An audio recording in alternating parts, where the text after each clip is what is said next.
Hey, what's up, everyone? I'm Reactor, and this is Quinn, and today's article comes from abc.net.au, and not to be confused with ABC from America. This is like Australian broadcast company. And it says, doctors post blood-soaked photos after NRA tells them to pipe down over gun restrictions. So the NRA told doctors to pipe down about gun restrictions? What? I think it was doctors were talking smack to the NRA, and the NRA started talking smack to the doctors. This is interesting because in Australia, guns are already illegal. They're outlawed, and they banned them after Right. What was it, in 1990? There was a mass shooting, and then they just wiped guns out. Everyone turned them in. Right. And then since then, guess what? Gun deaths have dropped significantly. What about knife deaths? And those arson gone up? deaths and blunt object deaths. No, those have all gone up. I bet. Yeah. Because I've, when people want to murder, they're going to murder. Well, what I had, my friend in the UK told me that quite often people use their vehicle as a weapon there, and there's a lot of those vehicular homicides where the person behind the wheel couldn't get his hands on a knife. Not to mention how easy it is to make your own gun. Right. Because the technology already exists, which means anyone who feels like doing the research and putting the effort in can figure out how to manufacture one. Right. Yeah, I mean, that's the issue. That's the problem. You could take guns away, but there's some bloke in some flat who's going to build a flamethrower out of some stuff he bought at the corner store. Yeah, but arson deaths, man, I would rather be killed by getting shot in the head than burned to death. You know? Absolutely. Oh my God, dude. All right, well, U.S. doctors are sharing haunting pictures of the aftermath of gun violence on social media after the National Rifle Association of America told medical experts to stay in their lane when it comes to firearms restrictions. Warning, some readers may find this content disturbing. Should have called it a trigger warning if they, now I'm triggered because they didn't trigger warn me before the warning. Yeah. Photos of blood-stained scrubs, graphic x-rays, and moving selfies have flooded Twitter in response to a post from the NRA promoting a news release which took aim at medical professionals calling for gun restrictions. The NRA promoted the post in a tweet, which had attracted 3,000 likes, but more than 20,000 replies. Yeah, that's some good interaction right there. Half of the articles in Annals of Internal Medicine are pushing for gun control. Most upsetting, however, the medical community seems to have consulted no one but themselves. Forensic pathologist Judy Melanik saw the tweet as she was preparing to perform an autopsy on a victim who died from a gunshot wound. Angered by the message, she fired off a reply before heading to the morgue. Wait, are you kidding me? She started posting pictures of the dead guy? Do you have any idea how many bullets I pull out of corpses weekly? This isn't just my lane. This is my effing highway. Yeah. That was a good response, though. I think that was a really good response. Right. The F word is fitting there, I think. No, like calling it your highway instead of your lane. Right. That was good. By the time she finished her shift, the tweet had gone viral, attracting more than 500,000 likes since Friday. Dr. Melanik has seen more carnage and trauma than most during her career, having spent months examining remains from the 9/11 World Trade Center attack. She was also called to the wreckage of American Airlines Flight 587, which crashed shortly after taking off in New York in November 2001, with 260 people aboard. None survived. So I assume she also is totally against airlines and planes. Right? Was 587 the one that crashed into the Pentagon that allegedly had no one in it? Nope. November 2001? No. That was 2 months after. November, okay. She was also called to the wreckage of American Airlines. During the 2 years she worked in the office of Chief Medical Examiner of the City of New York, Dr. Melanik was also clinical instructor in forensic medicine at New York University and has written a book about her experiences. Other doctors around the country also took to Twitter to vent about the NRA's stance.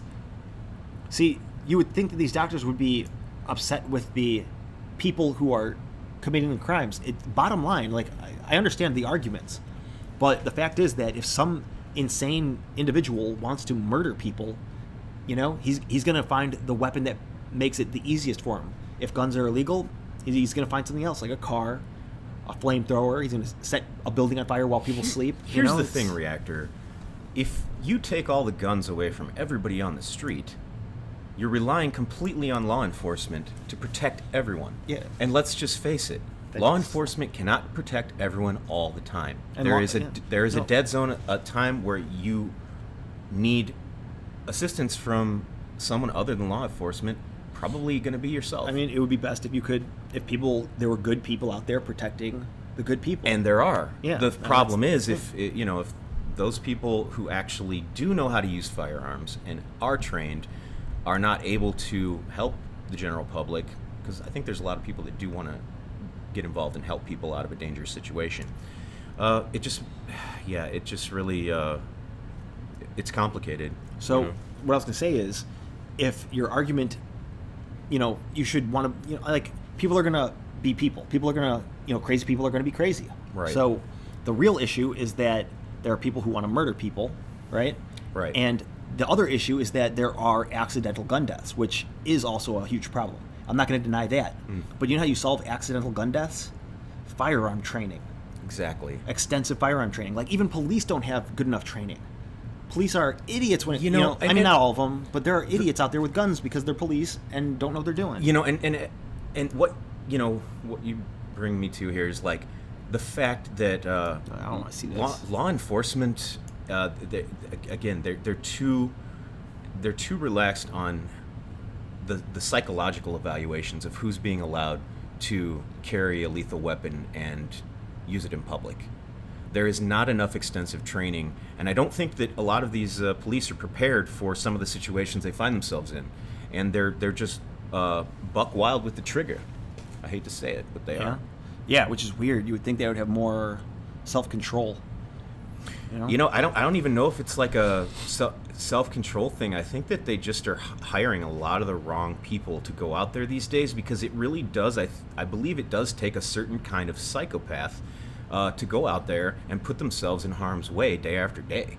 We can't expect people to. You can't expect someone to always make the decision that you think is the best, because they're posed with so many different problems each day. Mm-hmm. In an opinion piece for Vox, Dr. Melanik said medical professionals had a responsibility to speak up about gun regulations, pointing out the push for tobacco regulations in response to the lung cancer epidemic caused by cigarettes. As scientists and caregivers, we doctors are in a unique position to understand the scale of human suffering caused by guns, she wrote. We have to do something. She's not... Well, I mean, she doesn't understand that it's not the guns. It really isn't the guns. Guns are just a tool used to commit these crimes.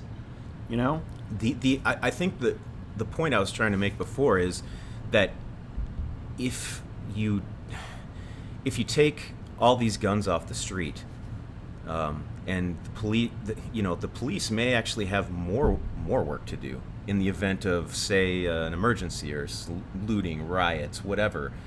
The amount of people with gunshot wounds are probably going to increase. If they're probably going to see more gun deaths in a hospital if in the event of a catastrophe where people don't have any way to protect themselves. I don't know, maybe I'm way far off here, but I'm sure mass shootings have been stopped by I'm like guns. Really on the fence with the whole with guns. It's like, I just think that we have to keep them out of the wrong people's hands by having the right type of evaluations and tests, because they just give them away too easily. A lot of times it's just a driver's license. People go to a gun show, they pay some money, and next thing you know, they have a gun. Which doesn't make a difference between them having a car. And it's more difficult to buy a car and get a driver's license than it is to buy a gun, which is crazy. Sometimes. I know it depends on state. Some states it's ridiculously impossible. Or sometimes you have to wait forever. Yeah, but I mean, the restrictions that they put on people to get a driver's license, I know that the background check is equally just as rigorous to get a driver's license as it is to get a gun card, to carry a gun. Yeah. But I mean, at the same time, the driver's test is not very extensive. Considering how dangerous a car is, you have to have a permit and drive with someone over 21 for a little while. Isn't a car just as much of a weapon as a gun? Just as much as a pencil is. Right. Just as much as a pen or a butter knife. Butter knives can cut people. They can stab people. Don't be mistaken. Right. I mean, can you really get rid of all the sharp objects to stop people from stabbing people?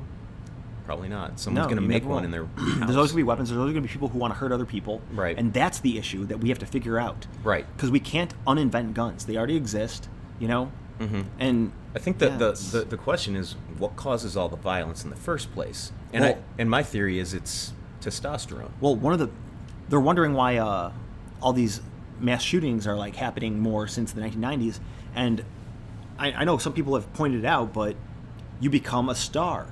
You know, that's what these people see. Like, they become suicidal, and they want to go out with a bang, literally, and the media is going to blow them up, and everyone's going to talk about them, and they're like, The "Screw way it, I'll do that it the that way that they portray a lot of these shooters in the media is like as some sort of like anti-folk hero that the certain people put up on a pedestal they're as being- outlaws, right? like, uh-huh. Right. and like outlaws And were that, always that like, should be we should do the opposite of that. We should make those people feel stupid for doing that, and like, why would you do that? So what I propose is that every time there is a mass shooter, we bully that guy to no end. We Right. make memes and just bullying's okay then. yeah. yeah. We have to make them, put them in history as a loser, because right now they're just in history as a shooter. Right. Like every shooter you can think of, it's like, oh no, that was the gunman from the Colorado theater. You know, no one Right. says, oh, that was that clown with the, well, they do, I guess. They say the clown with the orange hair who was totally out of his mind, and but that's pretty much the extent of it. Right. We have to make them. I mean, I don't mean make them famous. That's kind of negative, also. You don't want to do Yeah. that, but you want to make it so that nobody wants to be in that spot. You For know, real. You I want agree. you want them to be like, oh my God, that no, not my image, not like Right. that. Right. I'm not sure exactly how you do that to someone, but There's a way. Yeah, there's probably a way. But at the very least, stop putting them on a pedestal. Right. You know, but the media eats it up because, you know, they love it. They love the stories and. I think that the penalties for having a firearm in the UK are just so severe. That's why people don't machine guns there and melt down metals to make ammo and all that other stuff that somebody who couldn't get access to firearms would do. I don't really think that that's a big issue there because of the penalties. It's kind of like how New York City has these gigantic firearm pistol restrictions where you can, you're in big frickin' trouble if you're caught concealed carrying a pistol people with still no do it, serial though. numbers or something. Yeah, People still do it. and it's It doesn't crazy. stop them. And it, Yeah, making guns illegal doesn't again, work. you know what It's else a is fact. crazy? Like down, like people in Texas that commit crimes. You know damn well that like most of the people in Texas are carrying firearms. Uh-huh. And you're gonna go commit crimes down there? And I don't know if this is true. It was a long time ago I heard it, and I didn't read into it for at least a decade. But I heard the story about Texas had a law where it was like if you were a clerk at a convenience store or something or a gas station. You had to carry a .44 Magnum Was it? Is that what it was? or Smith & Wesson Model 29 Really? or something. No, I'm kidding. No. So what I heard is it was very little questions asked if you killed a robber. I guess they should probably still make sure he was robbing you, but if he was robbing you, Right. you were clear to kill him. Right. There, nobody was robbing anymore. I did not know that. Yeah, like no one's gonna walk into a store if it's like guaranteed. You're signing your own death warrant for what? $75? Yeah. So, but then once they got rid of it, the robberies came back. So, there was that. Do you have anything else you want to say? I think that. Yeah, I don't know. I'm so on the fence with the whole gun thing, but I don't know. Maybe we can't do anything about it. Maybe there will always be guns. There will until always we're be guns. until we're all deceased. Unless humanity dies out and has to rebuild again and reform our technology, and then we will have guns again anyway. Right. Guns. The knowledge of guns already exists, just like the knowledge of mass shootings. It's not an original idea. At one point, it might have been, but because it's been like they turn them into folk heroes, not heroes, but folk anti-heroes. Right. It's the idea is already there. These mass shooters aren't coming up with the idea on their own. They're hearing the idea and saying, "Okay, I'll do that." Do you think when a person out in the general public draws a firearm and shoots an assailant that was trying to commit a crime and actually potentially saves a few lives, is that person a hero, or are they just doing their their duty as a civilian? idea. And I don't know either. Like it's such a gray area. I don't know. Yeah. You have anything else you want to say? No. Well, that's it for the article. If you enjoyed it, let us know by giving a thumbs up or leaving a comment. Do you think doctors in the U.S. should be commenting on stuff? I mean, I feel like they would have more to. They would be better informed about it than the NRA, really. I mean, the NRA knows a lot about guns, and they probably look at all the statistics, but I feel like they do have an opinion on the issue, and it is a valid opinion. Right. But other than that, check our link for our Patreon if you want to help us, and thanks for watching.